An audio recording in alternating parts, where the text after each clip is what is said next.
welcome to another episode of Ruminations of Red Room, the horror podcast of the Ruminations Radio Network. I'm your host, Kyle, with a K. Today we have joining me two of my special baby boys. First, E is for Ian, Ghost of Ian, the paranormal one, Phantom Menace, some people call him. Ian, how you doing? How's life? Just me. I'm the only one who calls me Phantom Menace. I'm cool with it. Of course I am, because you came up with it. I'm the one who did it. How am I doing in life, you said? Yeah, how's life going? Fucking busy, dude. Jesus, man. School and work and like trying to juggle literally everything else, like a social life. It's hard. Life's hard. But you know what? It's cool. Just chilling, you know. What have you been up to lately? Not much. Been watching some animes, been reading some mangas, been trying to get a couple movies in when I can. That's about it. I guess the only rec I have is The Long Kiss Goodnight, which is like a Walmart brand fugitive. It's not a Walmart brand. No, I give it a lot of credit because it was like the first to do the whole female espionage kind of genre thing, which was really cool to see. And especially Gina Davis, who I had a big crush on. Gina Davis is a babe. Dude. Yeah. League of Their Own, Stuart Little, absolute MILF. But yeah, she's a really great actress too, and I really liked the movie quite a bit. Doesn't hold a candle to The Fugitive, not even close. No, not even close. It's enjoyable. It's really good. Cool. What's going on in your social life? Because I know that you used to be like kind of that caught me off guard. We gotta let shorts we gotta go over, Kyle. You used to not have too many friends either. You used to be kind of like a recluse, and so now like how is that? Pipe, so you're getting into. I've known Ian for a while now. So now you're getting into your early 20s. Mid-20s, almost late 20s. I lied. You're not early 20s anymore. I've just known you for so long. I still think of you in your early 20s. Yeah. You knew me before I was. You knew me when I was 19, a teenager. It's true. And you kept telling me to grow up, so we could drink together. So yeah, and then but being in your going into late 20s now, what do you find is the most difficult change socially than you had when you were in your late teens, early 20s? It's a lot easier to make friends because I just don't care anymore. In a way, like I'm just pretty open to almost everyone. I'm pretty friendly at work, and I have a bunch of groups there. And I kind of just I realized that if I'm gonna spend like 40 hours at work, I'm practically at work more than I'm like have off time at my house. So I'll just make it worth going to, you know. I'll make friends, and I hang out with my friends outside of work. So, yeah, it's easier. It's that classic saying, like when you're at work. Like I tell my coworkers, I'm like, dude, I'm with you guys more than I'm with my friends and family. Yeah. So like, we might as well like try to like each other. Yeah. So, yeah, no, I get that. Okay. The older you get, at least for me, I could relate. You definitely like start to just go with the motions and stop like fighting back against everything as much. So that's cool. I'm glad you're doing good. Brendan, Mr. Fantastic, just back from fighting Dr. Doom himself. How are you doing, Brendan Jesus? I am good. Thank you for asking. What's been going on in your life? How was your weekend? I know that you just had a special someone over. Yeah. We've been playing God of War Ragnarok, as well as we've been peppering in some Not For Broadcast. Now that Not For Broadcast is finally fully updated, you can actually complete the game. So I'm excited I bought it, a month ago, and it's been so buggy, it's been unable to be completed. Loving God of War Ragnarok, super fun. Not very hard. I thought it was going to be a little harder. It's not. No, that game's pretty easy, actually. Yeah, but good game. The one interesting thing that I have had going on in my life is I got to go to my first ever press screening for Sisu, and it was bad fucking ass. That type of audience will ruin you from ever going to a theater audience again. It's such a completely different vibe. It's almost like a film festival vibe. So I loved it. And also, last thing, saw Evil Dead Rise in theaters. Fucking great. Damn. Yeah. I might see that today. I might. I was going to go yesterday, but I was too busy. But so fun. Cool. All right. Give me your quick review of Evil Dead Rise. Evil Dead Rise. Boomsticks, chainsaws, buckets of blood. Dead Before Dawn reference. Dead Before Dawn. Is that a movie? Like ripping out my earbuds. Dead Before Dawn is what the 2003 PlayStation 2 Evil Dead game was called. Yeah, and I have a copy of that signed by Bruce Campbell and Ted Raimi, because Ted Raimi plays his sidekick in the game. Super fun game. Terribly made, but super fun game. You got the game signed? Yeah. That's cool. Like the cover art. That's really cool. I remember... Sorry. No, go ahead. How many times have you interacted with Ted Raimi in your life, Brendan? Twice. And one of the times, as I've said before, and we're not blocking it, he got me fucking wasted when I was underage. Allegedly. That's cool. I don't believe it. I got a video game signed by a famous person. I got Tony Hawk Pro Skater 1 on PS1 signed by Tony Hawk. So that I took a photo and I need to send it to you, Kyle, but I went to the record store yesterday for record store day. And one of the vinyls that they had, I almost bought it. It was the Tony Hawk Pro Skater 2 soundtrack. Oh, that's a banger, on vinyl. It was a blue vinyl, and it I would have bought it. It had it was $120, which is why I didn't. But it had all the good fucking tracks on it. It's so hard not to buy it, but I have a photo. I need to send it to you. Dude, yeah, that would have been I would have been debating in my head for a while, I'm just gonna whip out the credit card on this. I could eat ramen for a couple weeks. It's fine. Yeah, exactly. Well, I'm glad to hear you both are doing well. Life is treating you good. You guys seem healthy.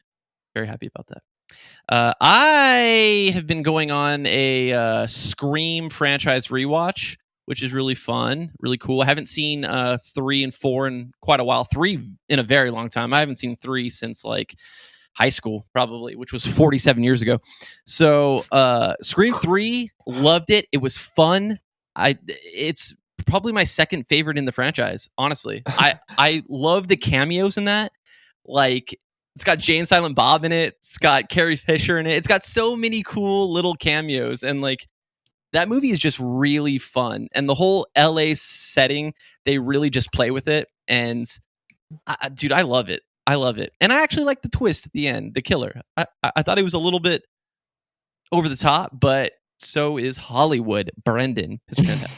How many lines of coke do you think Carrie Fisher had to do to get through one day of shooting that? At least 3 or 4. At least 3 or 4. But, teachers deserved. It's deserved. Yeah.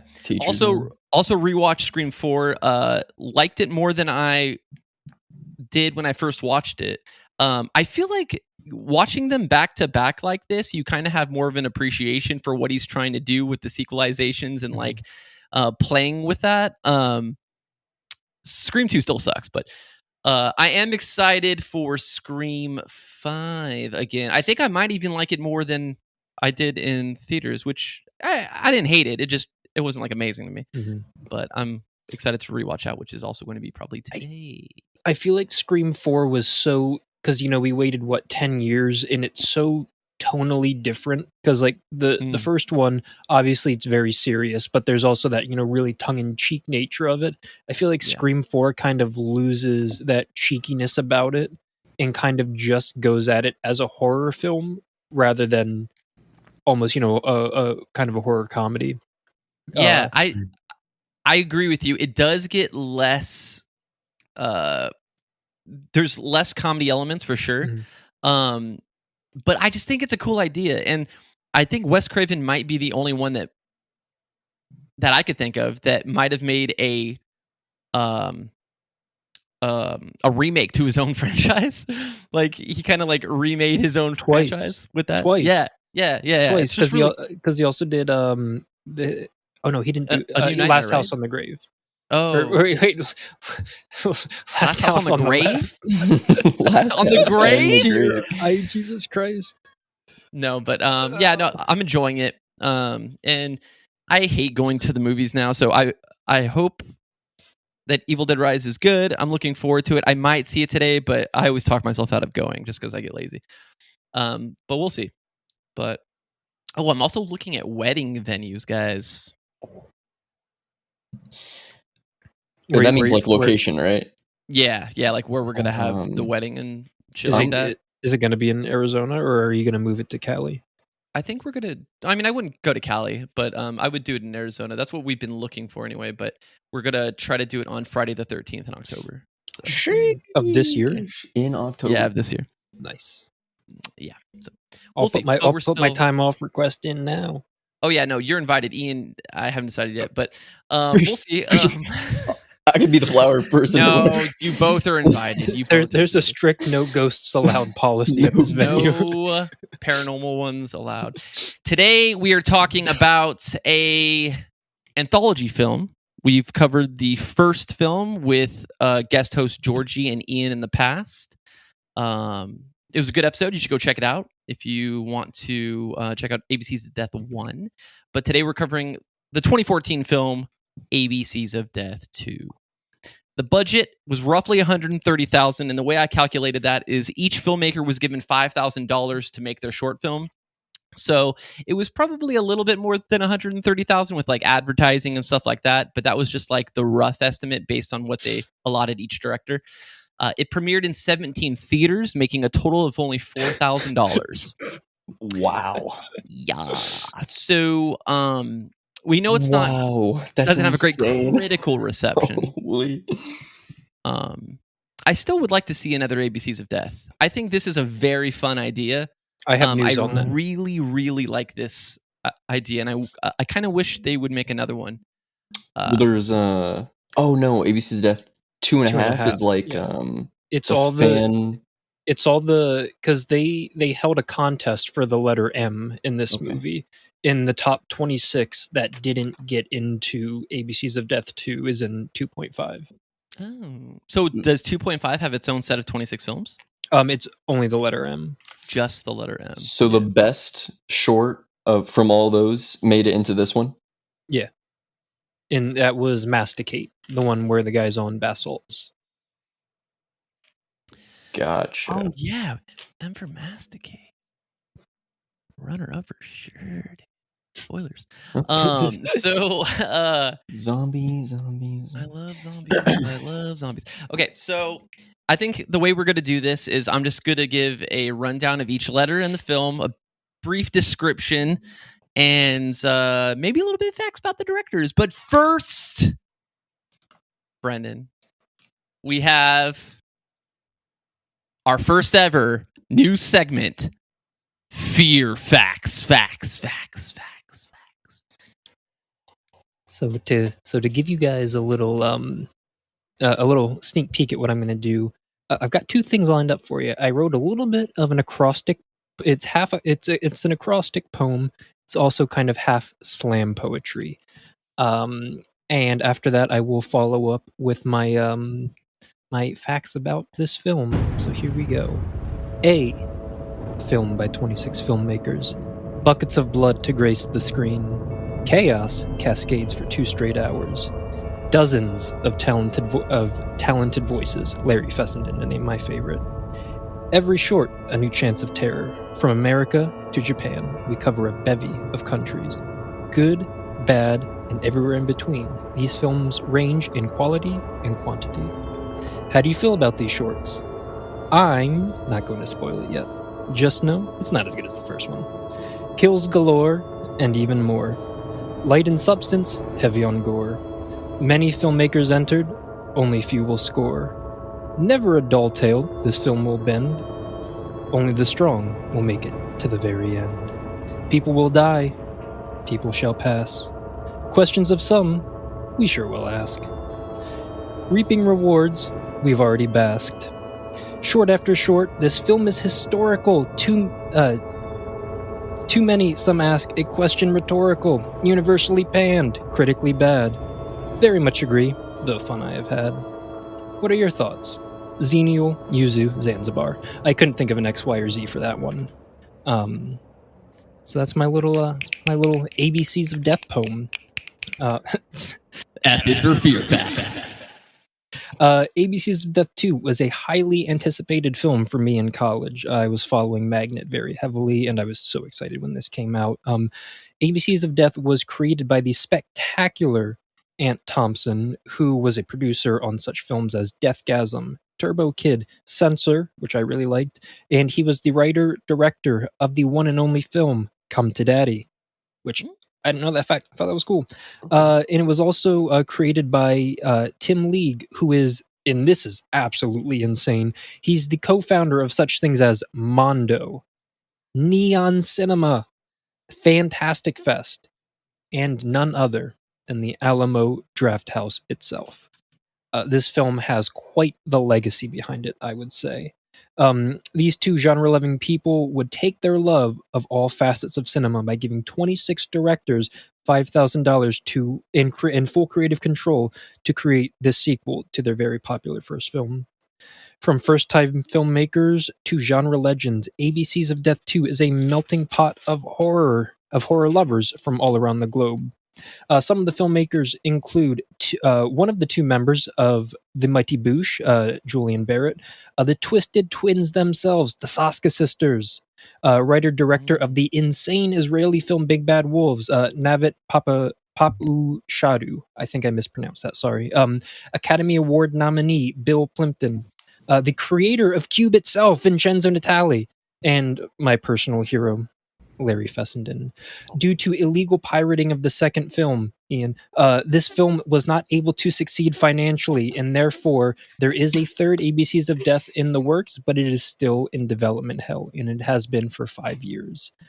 So if that will come, that's still up in the air. Unlike the first film, a contest went along with this film for the letter M. Anyone could submit a short film, with the winner having their film, which happened to be Masticate, included in ABCs of Death 2.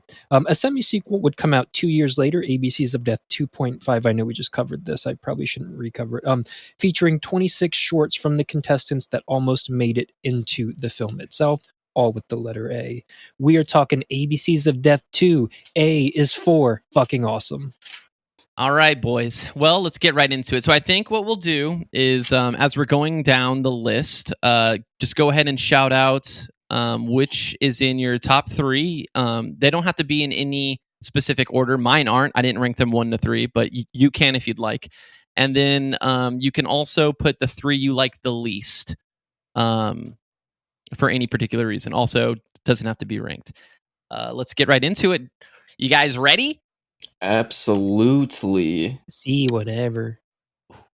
A is for Amateur, directed by E.L. Katz. Evan Luis Katz is an American film director, producer, and screenwriter. He's best known for his directorial debut, Cheap Thrills, 2013. Fucking awesome. Now, this is about an assassin who's hired to kill a notorious drug dealer. The assassin makes it to the building, crawls through the air vents, and kills his target.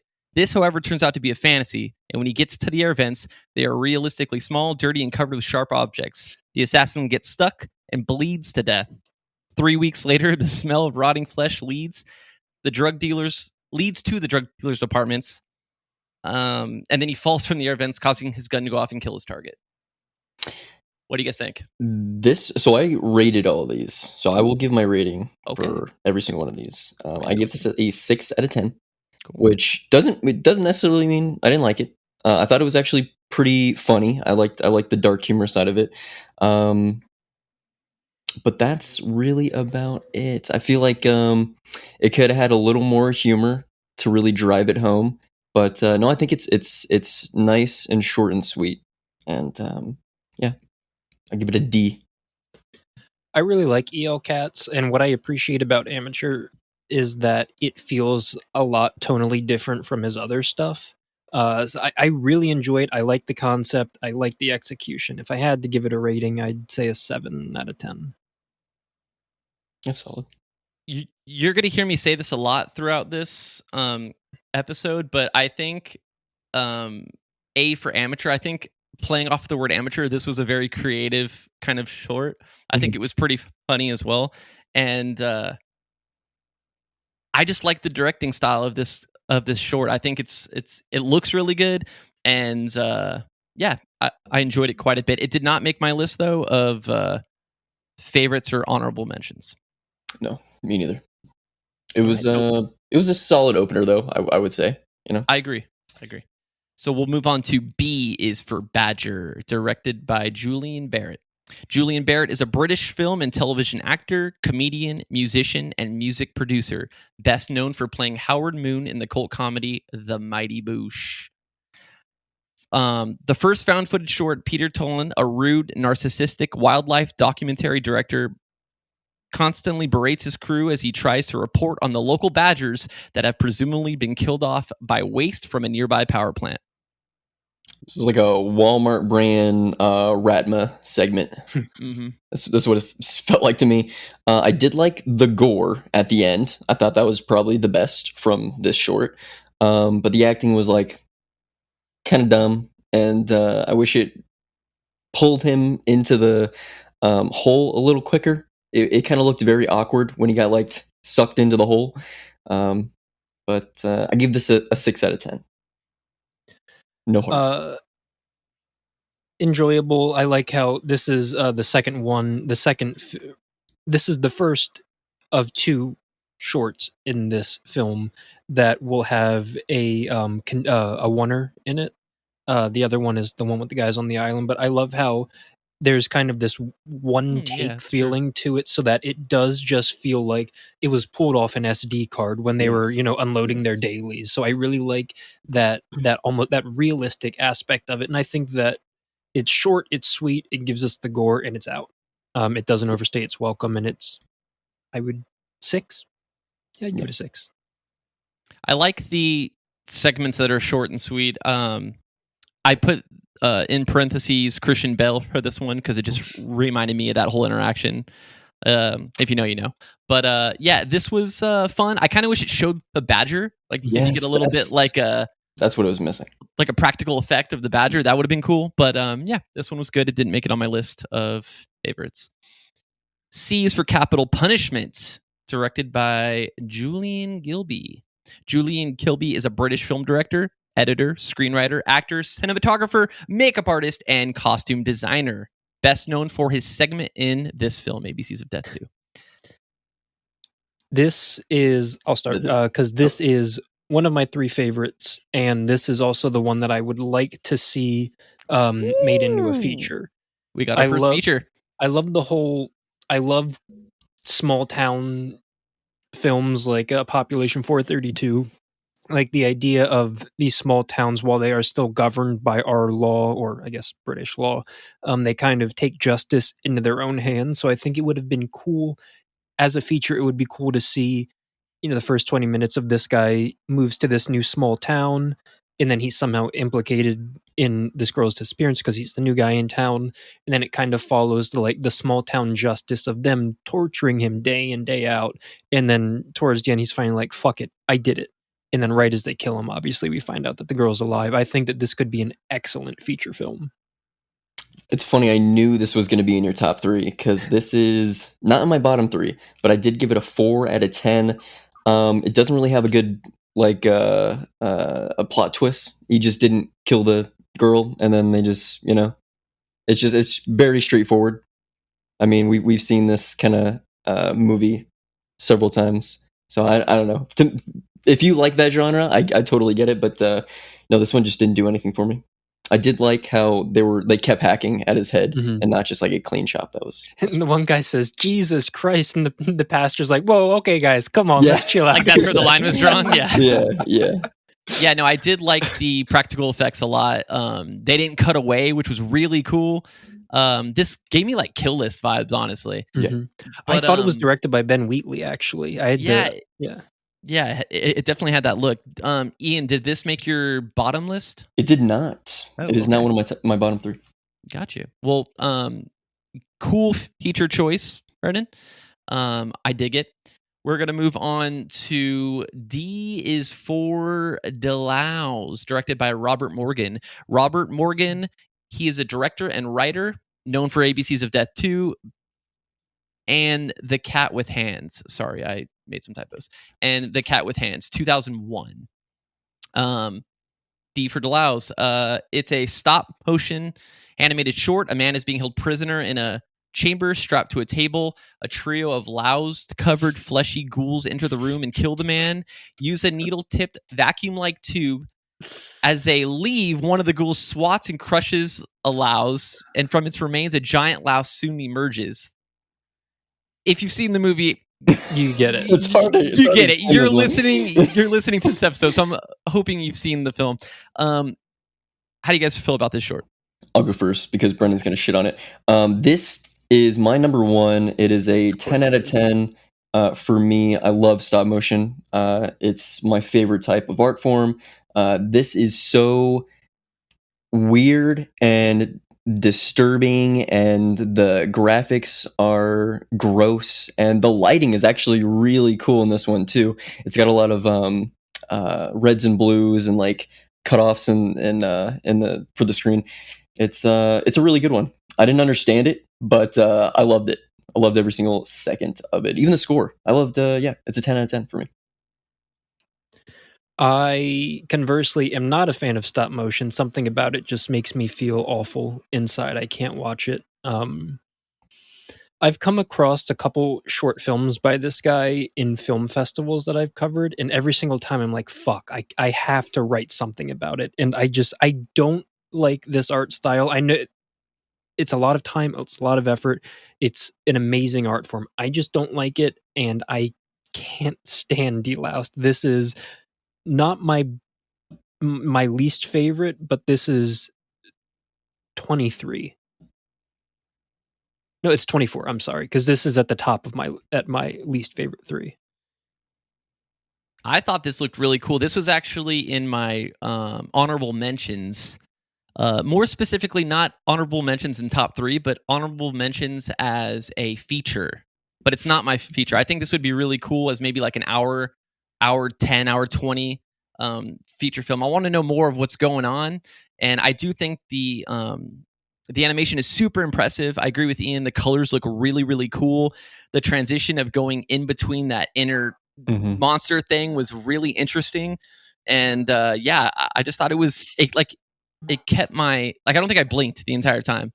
I just thought it was really, really cool looking. I also want to say it looked a lot similar to the Sober video by Tool. Yeah, a little bit actually. And I looked it up, and they're not by the same person, I don't think. But the sound design is absolutely insane for it. Yeah. All right. Moving on to E is for Equilibrium. I put in parentheses, Bros Before Hoes, directed by Alejandro Bruges. Sorry if I mispronounce any of the names that we're going to cover today. Best known for Nightmare Cinema and Juan of the Dead. He directed both of these. Juan of the Dead. From Cuba, 2 castaways lead a dull life when one day a young woman washes up on the beach. 2 take care of her, and she brings them back to a civilized state, with her falling in love with a younger castaway. The older castaway soon grows jealous and sabotages their growing love. What do you guys think? I give this one a 5 out of 10. I think it's okay. Not much horror going on, but I subtracted 1 point because it was called Equilibrium and didn't include Christian Bale or Gung Fu. So that costs the short point for me. This one is fine. I don't have any problems with. Don't hate it, don't love it. I do like the one shot in it though. I think it's very creative how they were able to tell an entire story or an entire time lapse within one take. So it's very impressive for what it was. I was going to bring up the time lapse. I love when directors are able to show a progression of time without cutting. I love that. I love that in films. They just did it actually, we just saw it in Dead Silence when the kid's running down the stairs, but it's really the old man. He's retelling himself as a boy when he saw the thing, the show of her, of Mary Shaw. And I love when directors do that, and I think it's really impressive. That being said, this is in my least 3.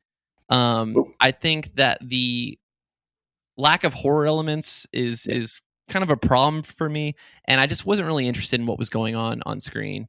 But it did have some cool takeaways, like I said, about the time lapse. So this is one of my 3 least favorites.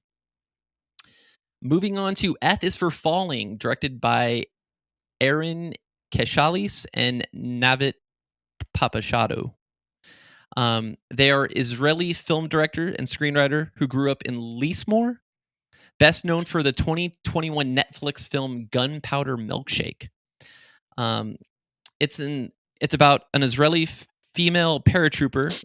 She wakes up stuck in a tree and is found by an Arab boy. The boy threatens to shoot her due to them being enemies, but the woman reasons to the boy to instead cut her down and take her to his commander. Some things ensue.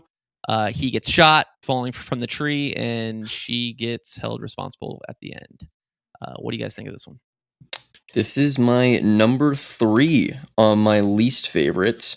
The only thing I really like about it is the practical bone breaking. Other than that, I can't really say too much on this one. It was in the movie, and it wasn't a horror film, so that was cool. Knowing what the writers and directors of this film did with their 2013 film Big Bad Wolves, which is one of Tarantino's favorite films, this one gets my honorable mention for a feature because I think based on what they did in Big Bad Wolves, I would love to see how the relationship of this boy and this woman, what trials they would have gone through if he didn't die while falling out of the tree. I think that'd be interesting for these two filmmakers to explore. I don't have much to say about this film. It is in my 3 least favorite. Again, I just wasn't really into what was going on and the lack of horror elements again. I just don't think this one was very interesting or creative. But shout out to Brendan's honorable mention feature. The next is G for Granddad, directed by Jim Hosking, best known for his 2016 film The Greasy Strangler, which is what they used to call me in high school. Oof. From the United Kingdom, a rude young man who has been living with his grandfather for a year is exasperated by his grandfather's retro taste and lifestyle. They prepare for bed as the young man mocks his grandfather. However, the young man is horrified to learn that his grandfather lives under his bed and dresses just like him. He stabs his grandson in the neck before revealing that it cuts off. I'll start. I am not absolutely loving it. I fucking hate this. I hate this. I hate this so much. This is my least favorite one. Funny. I hate the Greasy Strangler. I hate everything about it. And even without knowing who made this short, it feels like the Greasy Strangler. And I hate this man's style. I hate his ideas. I'm sure he's a nice guy, but I hate everything about this. Everything. I gave this one. I gave this one a 7 out of 10. I quite enjoyed this one. I thought it was freaking hilarious, and super weird. And like the facial expressions from the son or from the grandson was uncalled for and unnecessary, but it was just funny. It was funny to look at. And the twist of the granddad being in the bed just made no sense, but it was just all, I don't know, just felt like a joke to me. No, so in not an offensive way, or in an offensive way. So this is my choice for feature film, and this is also in my top 3. I thought this was hilarious, and when he opens the blanket and there's the indentation of the grandpa's body where he sleeps, I thought that was really funny to me. But I would love to see this turn into a feature film where this guy just kills his grandson and then just like slowly tries to like incorporate himself into all of his grandson's life with his friends, with his girlfriend, with his family, girlfriend, boyfriend, whatever, and then dyes her, and then like just really commit to being that person, and everybody just goes along with it. And I might watch that. I just think this was super creative. they could have done anything with G, and I would not have expected for a horror film to go with Granddad. I just thought it was really funny and creative. So this is in my top 3 and is also the one I'd like to see as a feature film. So we're going to move on to... Well, Brendan has a... Just a super quick question. So you're saying it's better than G for Gravity? Jesus. We are not going to give... We need to stop giving screen time to that fucking short. The fact that you even mentioned it is a problem. So we're going to move on to H is for Head Games, directed by Bill Plympton. Bill Plympton is an American animator, graphic designer, cartoonist, director, screenwriter, and producer, best known for his 1987 Academy Award-nominated animated short, Your Face, and his series of shorts, Guard Dog, Guide Dog, Hot Dog, and Horn Dog. In this film, an animated short, a man and a woman kiss until their tongues, eyeballs, and other features become weapons blasting at each other. The short ends with both of their heads now containing big holes as the two collapse. I'll go first. This is my number 2 for my least favorites. Good on whoever likes this art style. I am not a fan. It looks like Yoshi's Yarn World. No, I just don't like it. I just don't like it. And there wasn't gore. It was like pink. It just wasn't for me. Nice shout out to Yoshi's Yarn World, though. Yeah, Brennan. Ian, I'm kind of in the same boat with you. It didn't make my bottom 3, very close to my bottom 3. And my issue with this is kind of like my issue with Deloused. I can understand how much time and effort the art style is, and it's a beautiful art style, even if it's viscerally like... I hate it. I just the art style is beautiful. I just don't really think that it stands out too much in this movie. Yeah, in a bad way. This, like, to Brennan's point, is one of my... It's not in my least 3, but it's like the honorable mention, like right outside of it. Not because I hated the art style. I thought the art style was actually kind of cool. It just did absolutely nothing for me, and I have no feelings towards it whatsoever. So with that being said, we're going to move on to I is for Invincible, directed by Eric Mattei. Eric Mattei is a Filipino filmmaker. He is known for directing On the Job 2013, Honor Thy Father 2015, among many more, and co-founded the production company Reality Entertainment. This is from the Philippines, and a family has the matriarch tied up to a chair as they stab, shoot, and poison her in an attempt to gain their inheritance. She offers a stone that she keeps in her mouth that curses her with invincibility, but the family refuses. Eventually, one of the inheritors sets her on fire as the family figures out how to split the inheritance. Ian, talk to me. Why me? I give this one a 4 out of 10. It didn't really do anything for me. I know it's Asian, but there's no real like reason for them to, I guess, get the inheritance, or like they looked well off. I don't know. It just didn't do anything for me. I didn't like the effects or anything. So 4 out of 10. That's what they get. The fact that they didn't call this I for Inheritance. Yes, that was my main problem with it. I was like, automatically 7 stars off. Yes. It pisses me off so much. Even rewatching it last night, I was like, oh, this one's I told Lucy, I was like, this one's I for Inheritance. I for Invincible. Okay, fuck off. Who the fuck do you think you are? Yeah. Dom and I were trying to guess the words before they popped up on screen at the very end too, and we... Inheritance, like what? And they're like, I for Invincible, and I was like, you fucking bucks. So yeah, this didn't make my bottom 3, but I just wasn't a fan of the concept and the word they chose to go with. It was just okay to me, but I didn't hate it. It was just fine. Okay, let's move on to J for Jesus, directed by Denison Ramalho.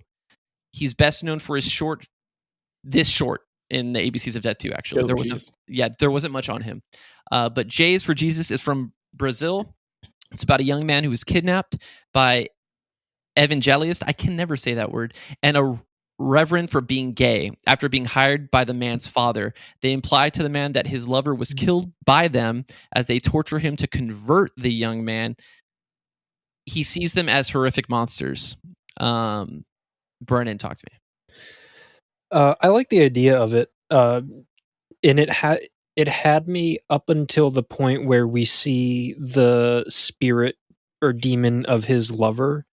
Something about it feels very CG, even though I know it's not, and I just can't get past that visual distinction of the main guy versus his dead lover, and it's just so like visually uncomfortable for me. So I'm not a fan. Like the idea though. This was my honorable mention for feature film. I think I would like to see this one as a full-length film rather than a short. I like angels and demons and that sort of thing, so this one had some cool visuals, and I liked how the demons looked. They were kind of grotesque with the I don't know if there were horns all over their faces or what they had. Oh yeah. Some boils or boils, whatever they called. It was good. I give it a 7 out of 10. Oh. Yeah, this was one of my honorable mentions for just being on my top 3 list. I thought this visually looked really, really cool. I like the concept. I like the play for the word. They could have gone so many different ways with Jesus, but I like how they took the approach of kind of the dark side of religion. And that word, which makes sense in a horror film, but I just like the way they used it, and I actually liked the way the boyfriend looked in his form, and how he kind of came in and just like fuck shit up. I thought it was really cool. And I like how they were crucifying him, and he was turning into the actual Jesus. Like his hands had holes in them, and his face was getting bloody. That was it was cool. Yeah. Alrighty, moving on to K is for Nell. I apologize in advance again if I mispronounce any of these names, but directed by Christina Buziti and Bruno Samper. Christina is a Lithuanian film director, screenwriter, and editor. In her early films, she focused on women, explored their inner world, and depicted them using fantasy elements. Her last and so far best known film, Vanishing Waves, is described as a hypnotic, sensual sci-fi experience and sexually explicit sci-fi tale, which was rewarded with 22 international awards in Europe and North America. It's about a girl. Well, Kay's Hernell is now about a girl painting her toes in her apartment when she notices that a black liquid sphere floats in the sky near the adjacent building. Suddenly, the people living in it go berserk, brutally fighting each other. The survivors then stare at her through her windows. She realizes that the strange black liquid is slowly taking over her building, and she cannot escape. Brennan. For some reason I thought that this one was K is for kinetic. Because I kind of like that title better. This one is super dope. I love this one. I guess I would give it an honorable mention. It tells you everything about the black liquid that it needs to tell you, and that's it. There's no dialogue. It's just I think it's super cool. I'm gonna play off that real quick. This is in my top 3 favorite. I love the visual style of this film. I think she does an excellent job at portraying the brutality, but from like a third-person perspective, seeing it from way in a distance from where she's at. And when they all turn and face her, it's such a menacing feeling of just like she has nowhere to go and she's fucked. And it's only a matter of time before this thing takes her over. And it gave me like really like uncomfortable vibes, kind of like in 28 Days Later when he goes inside the church and he makes like a little noise and then they all stand up and just like stare at him. It was very uncomfortable, and I just really fucking loved the way this film looked. Yeah, this one's a 3 out of 10 for me. Didn't really do anything for me. I like the visual style in the beginning, but whatever Brendan did was way more entertaining than this film. Oh yeah. Oh, Kyle, you missed that. I was doing. He was spitting too. I spat. I'm switching between screens so I didn't see it. So we're gonna move on to L is for Legacy, directed by Lancelot Odua Imaswoon. Sorry if I said that wrong. Not really good with Nigerian, but he is a Nigerian director and film producer. Not much on this guy. But basically, it's about a man who is tasked by his queen to sacrifice the prince so that a woman of their village can have more male children. He refuses and instead kills a rat and bathes in the sword's blood. In retaliation, the demon appears in the village and slaughters many of the people. Ian, talk to me. All right, hear me out. Okay. This is the only one that I have with a heart next to it. I did give it a 5 out of 10. I did give it a 5 out of 10 though, but it does have a heart. And I wanted to put this as my feature film because I would want 1,000% watch an hour and a half version of this. I love watching dumpster fires. It is probably one of my favorite things to do. And this had just enough to keep me interested.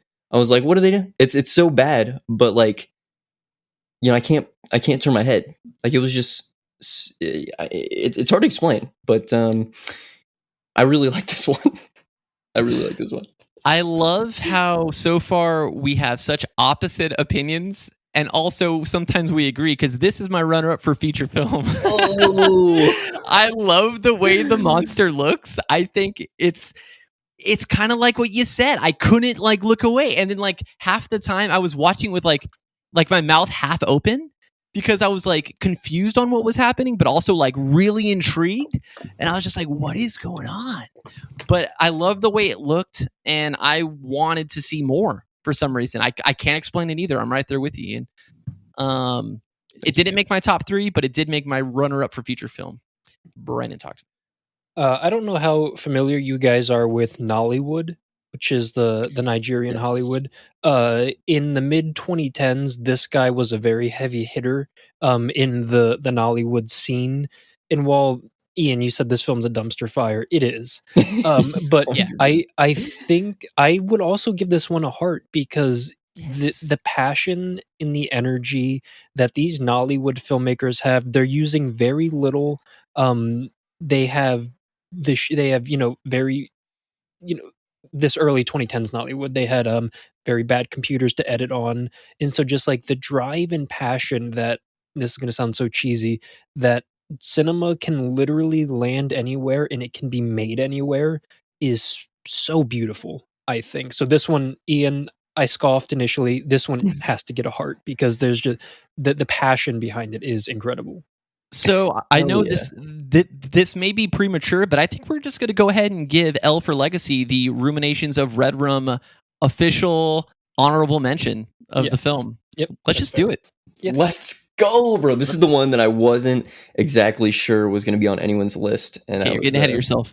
M is for Masticate, directed by Robert Buchek. I don't have any information on him, unfortunately. But it's from the United States. A man credited as himself is seen running down the street in his underwear in slow motion. He shoves many civilians out of the way before attacking and biting the ear off of a bystander. It turns out that he's taken bath salts. That's the twist. Brendan, you go first on this. I like these recreations of true stories. Obviously, there's a little bit more flair to this one than I think the real story. Actually, no, the real story is pretty fucking crazy, honestly. So, it's fun. A fat guy, a sweaty fat guy running down the street with a huge piss stain on his tighty whities, and then he eats someone's face. It's hysterical. This is one of my top 3. Top 3? Oh, it's in your top 3. 3. Yeah. Okay. Holy guacamole. I remember when this story first happened. I was in middle school, and I remember hearing it on the kids news network. But I gave this. Wait, the kids news network was talking about the guy who took bath salts, and and they also talked about like 4 Loko overdoses and stuff like that. It was interesting. I don't know. It was for mature kids, Kyle. 5 out of 10 though for this one. I like any music video-esque type film, like when they play with the music in creative, fun ways. I thought this was just a fun, interesting film. I was right from the beginning, I was thinking it was like a zombie-esque type film, but when they did the bath salts approach, I thought that was clever and funny. I do like the play on Masticate. It was good. It did not make my top 3 or even an honorable mention, but it almost did. It almost made honorable mention. I was actually looking at my notes incorrectly. This one got an honorable mention, not a star. So this is not in my top 3, but it's close. Sorry. Cool. Wow, that was a long one. That was a doozy. What you just listened to was our ABCs of Death 2 Part 1 episode. Thank you for joining us. Next week, we're going to have Part 2 for your ear holes. Ian, are you looking forward to your favorite one, which is S? S. Oh man, I gotta look at my notes. S is definitely my favorite one. S for sexicles. Can't wait to go over that one. Join us, please. Join us for this the last remaining numbers of alphabets. Brennan, is Part 2 better than Part 1, or should they just tune out now? I have a feeling Part 2 is going to be a lot more substantial than Part 1. And also, you get to hear me talk about Larry Fessenden for like 4 straight minutes, so why would you want to miss that? And we didn't forget about your favorite game, What's in the Box. We'll see you next week, guys and gals.